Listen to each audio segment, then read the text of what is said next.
Some people are specifically hired to do thought leadership work. However, many other people see their role grow into thought leadership. In today's conversation, I speak with Amelia Folks. She's been in the world of thought leadership for over a decade. Currently, she's the Senior Manager of External Relations at Workiva. Yet she started doing thought leadership long before it was an organizational function. Amelia came to thought leadership through PR and communications. So we talk about how to get your message heard more effectively, both internally and externally. And we also talk about the lessons she's learned over the past decade in thought leadership. I'm Bill Sherman, and this is Leveraging Thought Leadership. Ready? Let's begin. Welcome to the show, Amelia. Thanks for having me, Bill. I'm excited to be here. Same here. So we've got a lot of ground to cover in this conversation, but one of the things that I'm excited to talk about is you've had an experience that many people who are thought leadership practitioners yet haven't. You've served in multiple thought leadership roles at different organizations. Sometimes you've had the title, other times you haven't. You've had the responsibility without the title. So my question for you is, what's the difference between the two? Let's explore the differences in landscape between when you have a thought leadership title versus when you don't. Yeah, I think that's interesting that you say that because I even had to think about, wow, I have been doing thought leadership for quite some time, even before it was the buzzword or before we even labeled it as such. So once I had the title, I think the difference really for me was that people asked, what exactly does that mean? Or it elevated what I was doing for them. I sometimes explained it as this is executive communications, it's brand positioning, but it's a little bit more than that. It's really helping to position you as a thought leader, get us to talk about a topic or a thing in the future and how it's different. But when I had it in my title, I think people came to the table knowing that that's what I was going to do, or with at least that query of what does that mean? When I didn't have it in the title, it sometimes didn't happen, or it took a couple times talking to people about what we were trying to accomplish. As a communicator in public relations, sometimes that's easy and sometimes it's not. Well, and you've shared with me an example that early on, before people really had even heard the words thought leadership in a organizational sense, it might take a couple conversations for them to understand. Here's what I'm interested in. This is why we're talking about stuff that's around the corner. Yeah. So, especially in my previous job, I was at Emerson when I had the title.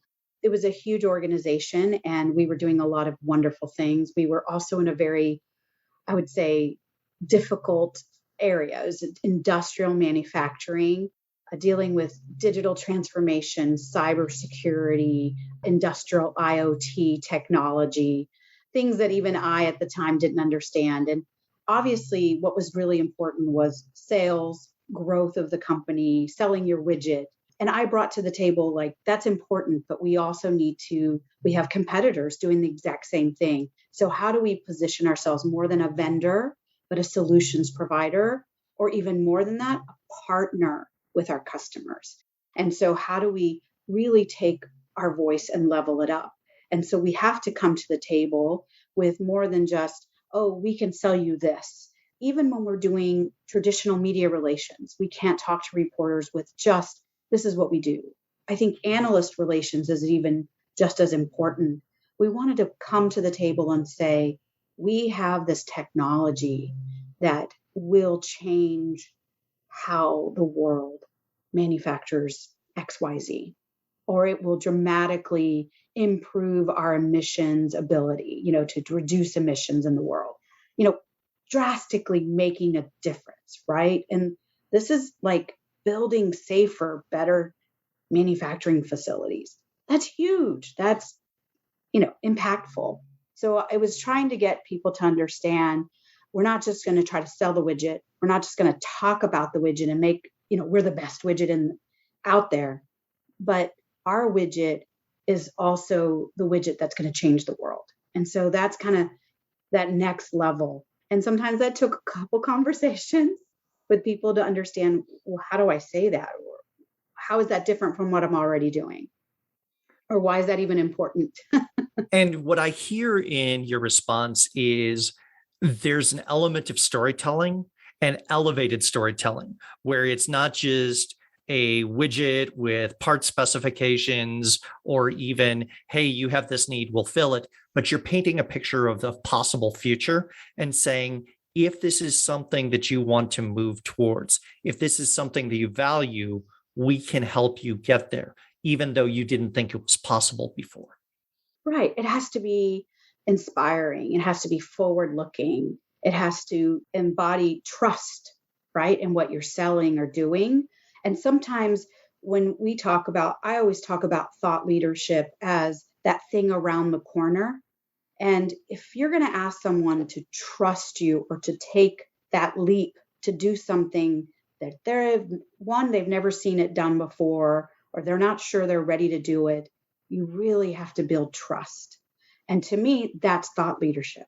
It's your convincing or you're selling yourself as trust, a trusted partner that can take that individual, that customer, that client to that next level, or that your solution can't, right? And so that's definitely storytelling. That's influence. And that's so much greater than the other things that we do in communications and in marketing.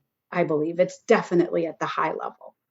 Now, your background, if I remember right, comes from the world of public relations specifically, and then communications more broadly. Is that correct? Correct. Yes. I've long 15 years of public relations work. Started out really, I could go back many years, which would age me. So I don't want to do that. But my really, really kind of, I would say, sharpened my teeth when I was at Fleischman Hillard, which is a global PR firm, very well regarded, and had some really hard clients that I had to do some very hard work for. And that's really, I think, where I got my PR chops. And a lot of that was media relations and positioning, grassroots, community affairs work for some government accounts or nonprofit work. And that really helped teach me, and I think without even realizing, what that thought leadership work would be. And this is years ago, so people weren't talking about it that way. It was really about influencing change in a community, or influencing change in a policy, or a process to benefit a community or to benefit something. That's thought leadership, but we didn't know it. And I was gaining those skill sets and really doing that and helping to position it with the media. This is pre-internet, Twitter, all that stuff. So yeah, definitely that was my foundation. And with that, when did you realize you were doing something different than what would be classic PR? When did you start to feel you were doing something like thought leadership, whether or not you had those words? No, I think the pivotal moment was the time I was at State Farm. And I will say the moment was, for many years, State Farm was known as a company that was helping to create child passenger safety, both policies, laws, and changes in automobile, even the booster seat, things that were happening for the safety of children. And there was a time, from a strategy, from a Marcom or a PR strategy, where we shifted to teen driver safety, primarily because our own claim numbers saw a decrease in child passenger issues, because automobiles started adding airbags, and there were laws across the country that required booster seats, and just things changed. And now the issue was, distracted teens on their telephones or things like that.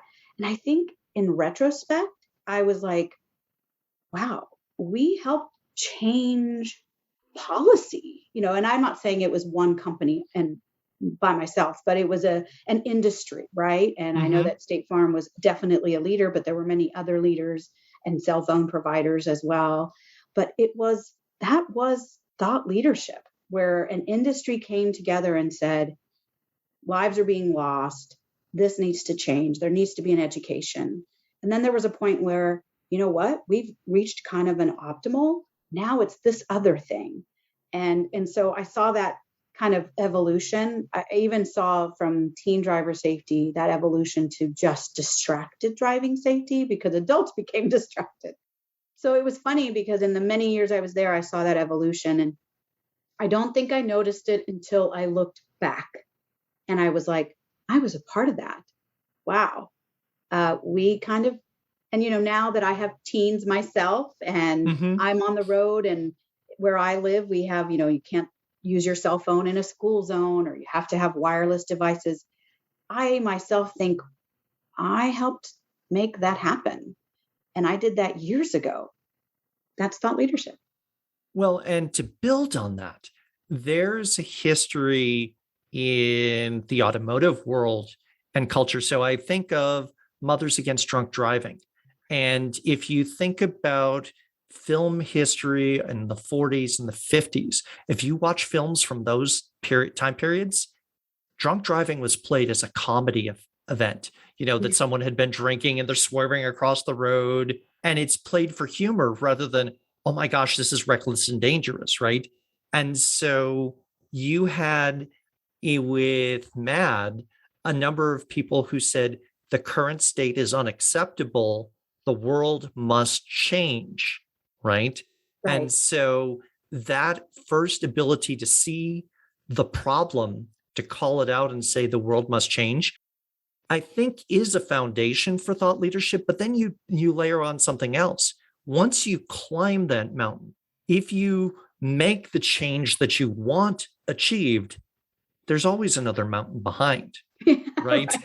Right. And I bet, when that was considered, probably it was more called activism, or, it was a community or activist ideal, but it really, the person that thought, or the groups that thought this has to change, that was thought leadership. You then activated it through, policy change and activism in the schools with SAD and other organizations. But the original people that really said enough, they're the ones who had the foresight. And I think that's kind of what's kind of led me. And I think I'm lucky that in a communications profession, I've been kind of able to do that and apply that skill set, and then allow the activists to kind of take that on and go on from there, right? Right, right.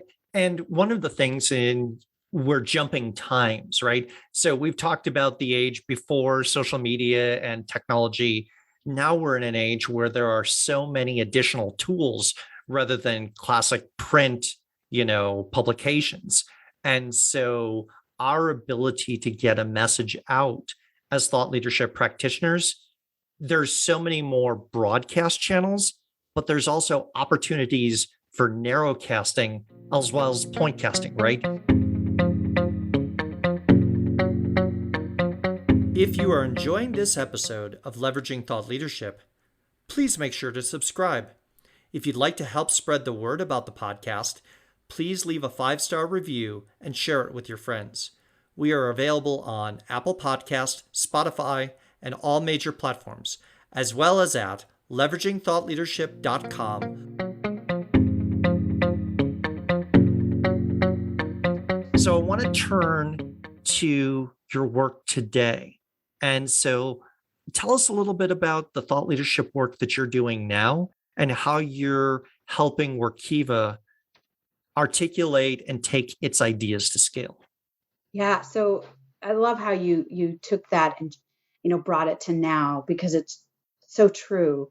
The tools are the channels to communicate are so broad and diverse, but it also allows us to really. I always go back to my old peso model for communicators out there who know that that's the paid, earned, shared, and owned. So that means that I can tell my story.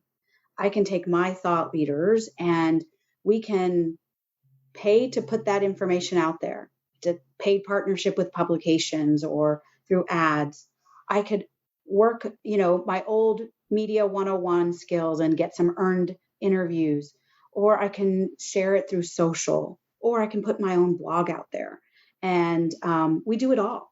And so I love the idea that now as communicators, we have just all of this available to us.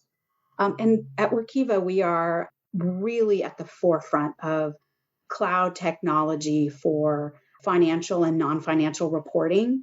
And it's so interesting and exciting to be kind of at the cutting edge of this. And especially right now, as ESG, which stands for environmental social governance, is also very buzzy. Everybody's talking about it. It's in the news. It's what maybe some practitioners used to call corporate social responsibility. I was involved in CSR many years ago when I was at State Farm. It was the volunteerism, the giving back, where you're sourcing your supply chain. It's taking that to another level, with climate risk disclosures, carbon emission, greenhouse gas emission disclosures, diversity numbers, human capital, governance of your board. That's taking it all to the next level. And now we're looking at, in Europe, you have organizations requiring certain mandates that are going to require disclosures. The SEC in the US is looking at what disclosures might be mandated. And so companies are realizing, okay, it isn't just a nice to have. We are going to have to share this data. But regardless of what these regulators or organizations require, the consumer wants to know that the companies that they are buying from, shopping with, renting their car from, or purchasing a vehicle, or traveling with, or just every piece of technology that they're using, that those companies are being good to their people, are being good to the environment, and doing right by the community.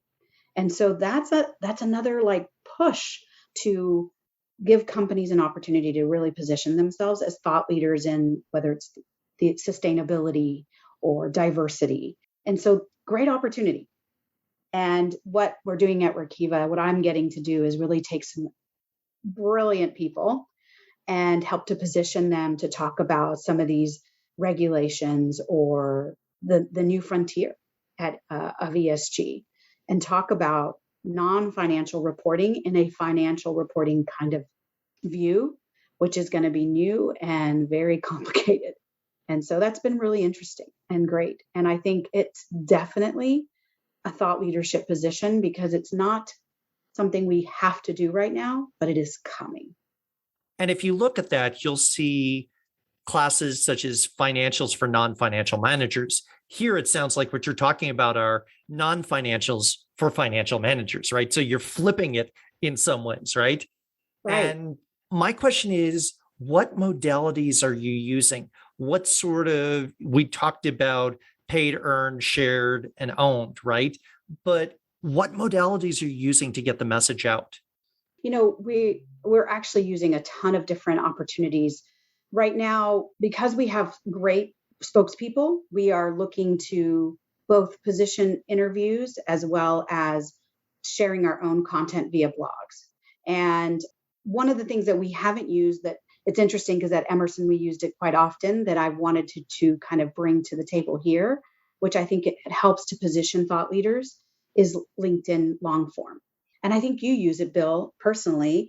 You share I a do. lot in LinkedIn, and I think it gives people a chance to kind of learn more about you or your expertise. And so that's something I'm looking to bring to the table for our experts, is that modality. We are not quite there yet, but we do have our own blogs and we share those quite often. We have an ESG newsroom that through an entity called 3BL that we use to really help to shape that conversation. And then, of course, we use earned media all the time. Mm-hmm. So positioning bylines and or interviews anytime we can. So of course, I live in that world of public relations. So earned media is my friend, and or sometimes not my friend, but it is something that I work day in and day out. And that's kind of probably the area that, for a company that's looking to really elevate their brand, which is very important. And I think it's still one of the more valuable areas, is to get media. And then you've got the tier 2 trade media as well as your top tier business media. So it's like, how do we get them to pay attention to this conversation? And so that's my day in, day out challenge. So, since you have the deep expertise in PR, And not all people who are now heads of thought leadership come from a comms or PR background. I want to ask you a question. If you were to give advice around how to acquire earned media, for example, or thought leadership, what advice would you give a payer who's a head of thought leadership who may not be used to be thinking from a PR perspective? Wow, that could be a very long answer. I think A it's tip or two. Yeah, I think it's important to one establish your voice and some key messages. It's important to understand what is your point of view. If you don't have a point of view and you don't have it like really documented, then when you go out there, you're going to get stuck or you're not going to say the right thing or the same thing every time. And it's in PR, it's so important to be consistent because what you want to do is you actually want to create that echo chamber. So, like what you're saying in your marketing collateral, in your advertising, on your website, in your social, and then in your earned should all kind of seamlessly echo each other. And so it's very important to kind of have that voice and tone that you of your message. And if you're a unique, let's say you're an executive, then sometimes that might be slightly different from the brand, but it should be yours. So I would say, what is it? What is your brand and tone, your voice? And what are those top three messages? Maybe it's like, I believe in X, Y, and Z. And it's the most important thing for our brand is ABC. Just have those documented and, the supporting messaging to go with it because you can be an expert, but then if you don't know how to talk about it in a way that the media is going to understand, it will not get translated properly and you will be misunderstood. Your message will never come out clearly. And you could have one interview that will flop and you won't have another, or you'll have multiple interviews and none of them really say the same thing. And so then you really haven't done anything to really elevate your share of voice in the marketplace. And to add to that, one of the things that I would say is that repetition and being on message is also essential for thought leadership Right. because your target audience, if they only hear a message once and then they hear something different the next time, it's not going to sink in. Most people don't move to action by hearing an idea only once. They have to hear it again and again.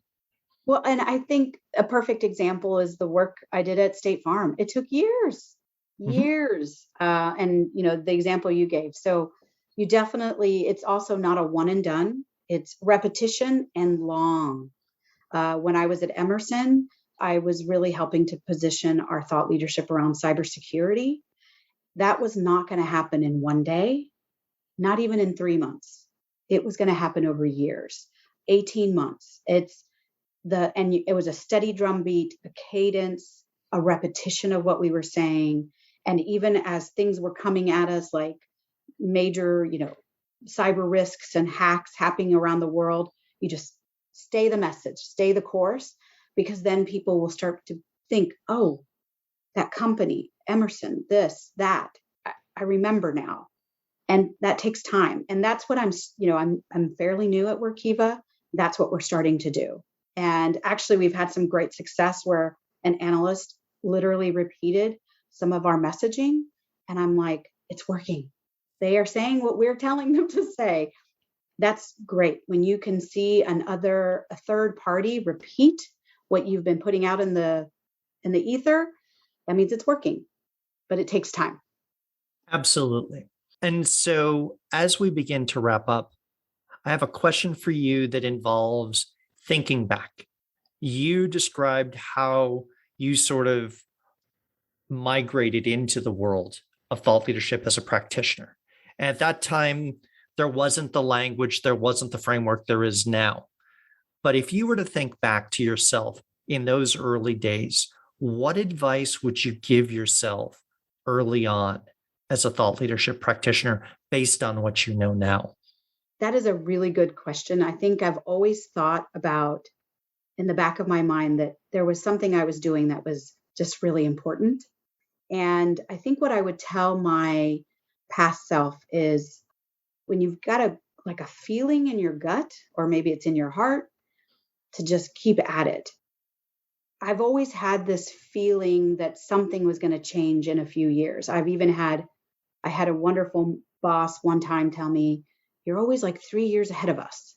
Everything you've told us 3 years later, we're actually implementing." Now, I don't know if that any practitioner could can necessarily have the same thing. That's just maybe something I tend to be thinking way in advance. But I think what I would tell myself is don't give up on that.